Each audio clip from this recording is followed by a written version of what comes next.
Hi, welcome to சந்தா சமையல். நம்ம இன்னைக்கு கத்திரிக்காய் சாதம் எப்படி செய்கிறது பார்க்கலாம். கத்திரிக்காய் சாதம் செய்ய மசாலா அரைக்கணும்.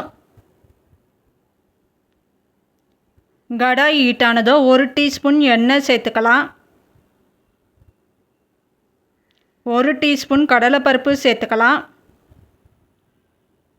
1 டீஸ்பூன் உளுந்து சேர்த்துக்கலாம். 1 டீஸ்பூன் தனியா சேர்த்துக்கலாம். 1/4 டீஸ்பூன் மிளகு சேர்த்துக்கலாம்.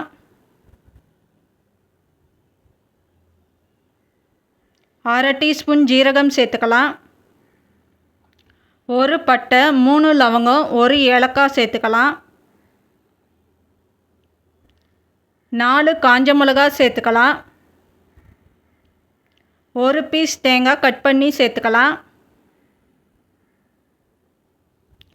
இப்போ இதெல்லாம் வறுபடணும். லோ ஃப்ளேமில் வச்சு கோல்டன் ப்ரௌன் கலர் ஆகிற வரைக்கும் வறுத்துக்கலாம்.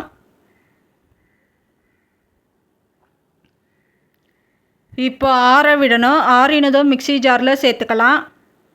இப்போ ஆறினதும் மிக்ஸி ஜாரில் சேர்த்துருக்கேன், அரைச்சி எடுத்துக்கலாம். இப்போ தாளித்து விடணும். 3 டீஸ்பூன் அளவு எண்ணெய் சேர்த்துக்கலாம்.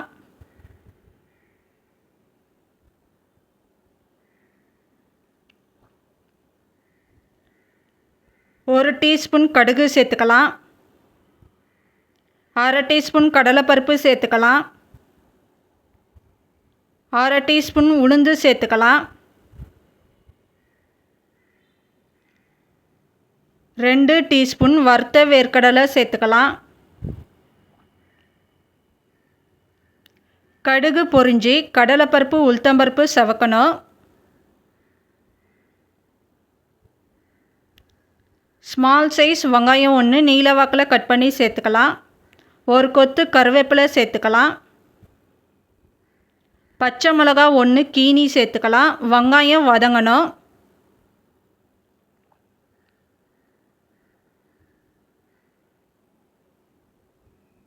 நாலு கத்திரிக்காய் கட் பண்ணி சேர்த்துக்கலாம்.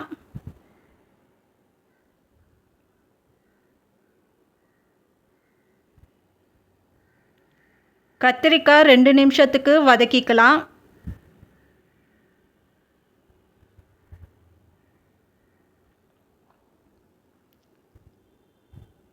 கால் டீஸ்பூன் மஞ்சத்தூள் சேர்த்துக்கலாம். உப்பு தேவையான அளவு சேர்த்துக்கலாம். பெரிய நெல்லிக்காய் சைஸ் அளவு புளி கரைச்சி எடுத்திருக்கேன், சேர்த்துக்கலாம்.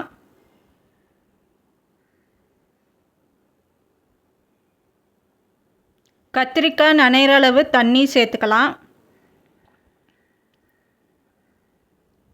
2.5 டீஸ்பூன் அளவு அரைச்ச மசாலா பொடி சேர்த்துக்கலாம்.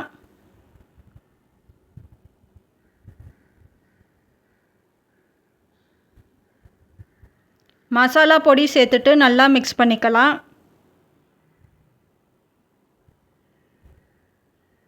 கொஞ்சமாக வெல்லம் சேர்த்துக்கலாம். கத்திரிக்காய் வேகணும். இப்போ கத்திரிக்காய் வெந்திருக்கு. வடித்த சாதம் தேவையான அளவு சேர்த்துக்கலாம்.